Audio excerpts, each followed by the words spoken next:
Well, good morning.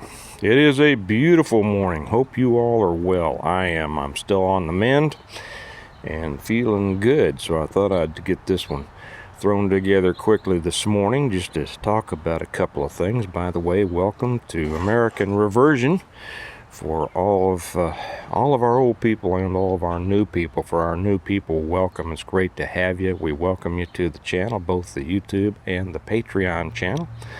If you wonder how to get to the Patreon channel, I always leave the link down below, and we put everything over there that we do here, plus a bunch of other stuff that I think you'll enjoy and learn from. So please join us over there. It's also a great way to support the channel, and we appreciate that.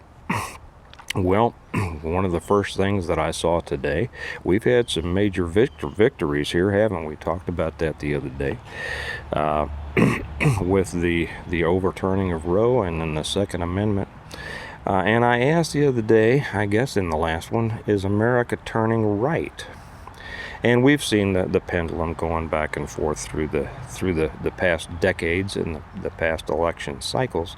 And American politics, and probably all world politics, is kind of like that. American politics a little more volatile than others because of our system. But we've seen it, and it's good to see it going back to the right. I'm going to talk about, whether that gives us hope or not here in a minute. But we've had another one. We've had a couple of things that I just saw on the news, and excuse me just a second. Okay, I had to cough and didn't want you to have to listen to it. Couple of things that I saw in the news right off that gives us even more hope. The first is, and some of you may be familiar with the case of Joe Kennedy. He was a coach out in, I forget whether it was Washington State or Oregon. I believe it was Washington, but I could be wrong. And after the games, he would go to the 50-yard line and he would kneel and pray. And he got in trouble for it, and his school district suspended him and then refused to renew his contract for the following year, where he said that he was going to fight it, and he did. Well, he just won his case in the Supreme Court. The Ninth District, as the Ninth District always does, found against him, but it went to the Supreme Court, and they have just ruled in his favor. Another step towards what we hold to be important. And I don't think that can be, the importance of that can be minimized. I think that is a major step. It shows us a couple of things, like I said on the other, that the continuing work politically does pay off, and I also see God's hand in it. Just one more time. Another cough. The next news item that I saw was that, and I don't recall the source, I won't look it up right now, but they have seen a shifting from across the nation, and especially in the suburbs, which is important. A shifting from Democrat to Republican. What am I trying to say here? That people have registration from Democrat to Republican registrations, party affiliations across the country, over 1 million. That is in the grand scheme of things, I mean, it may not seem like much, but it is. It kind of depends on where it is. But it shows a tide. It shows a growing dissatisfaction with the way that things are going. And the idea that people are saying, well, maybe if I go to the other side, and that's what I want, I'm going to stop supporting these people who promise so much and have destroyed our country. That's the thing about the liberal positions, is that they destroy so much that finally the people who just don't want to pay attention are almost forced to pay attention.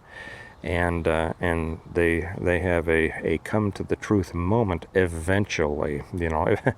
The eventually always comes after a lot of pain for the rest of us, but they eventually do, and then we see the swing of the pendulum back. Now, this is important because it supports the hope. I was going to say the idea, but because of cheating, I think all we can say is hope that there will be a so-called red wave in November. Now, this doesn't mean, and I think I'm like a lot of you, it doesn't mean that I look at Republicans as the Republican Party as the savior. I'm not a Republican. I have been both a Democrat and a Republican until my disgust for both drove me away from them. It's not that we can depend on Republicans to turn this around. There are some good hard charging fighters that I really like in the Republican Party. There are some real hard chargers in the Democratic Party that I totally loathe, and they are real hard chargers. We don't have as many. Here I say we. The Republicans don't have as many on their side who are really going to get out there and make noise and try to do things and stand up in the face of opposition. We have a few. We have Jim Jordan. We have Marjorie Taylor Greene. We have Beaupert. We have Sarah Palin was one. I hope she gets back in. Rand Paul. Excuse me. We do have some that will get up. It seems like the ones that so often make so much noise end up not doing what we had hoped that they would, and then going off to be Fox News commentators. But our hope in this is that it will stop if we can get this red wave in November. It will stop what's going on, at least slow a lot of it down, and it gives us a chance to have more of an effect. Now, what do I mean by that? Republicans have a tendency not to be the ideologues that Democrats do. Republicans or conservatives, and most of these Republicans aren't conservatives. Well, only a few of them are. They have a tendency not to be ideologically driven as much as the Democrats. The Democrats are stone cold believers, socialist communists. They're gonna do everything in the world to destroy this country. What motivates the Republicans are the desire to be reelected, and that is what gives us the power over them. If we can use that, if we can mobilize, if we can get people out there. Now, one thing that these recent Supreme Court decisions, one thing they do for us is that they kind of reposition, or they position these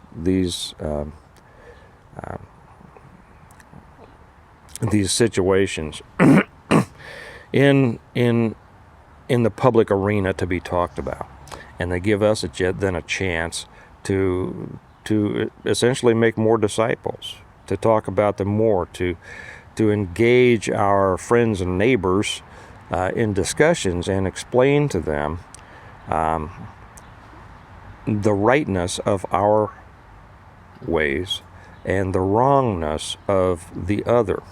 When these Supreme Court decisions come down, they add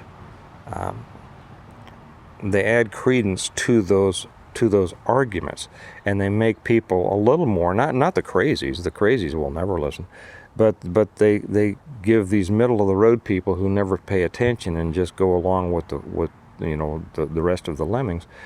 They give them pause and they say, wonder what's going on here. And if then we can present our positions and our opinions in such a way that they find attractive, reasonable, then we're able to sway more of them onto our side. And I think particularly this one with the prayer, this one with Joe Kennedy out there will do that. So it gives us, we're getting more and more opportunities to engage in the public square, as it were, verbally. You know, the battlefield of ideas. This is giving us more and more opportunities to engage with our fellow citizens and sway them to this. Now, you can say, well, so what, the Republicans get in, and then what are they going to do? Well, you know, at least they will stop most of what's going on, and that in itself is nothing to be sneezed at. So the people say, well, it's not going to change. Well, yeah, it does. It always changes. It may not change as much as you want it to, but it changes. And if it's a change for the good, then it's a change for the good, and we shouldn't sneeze at that.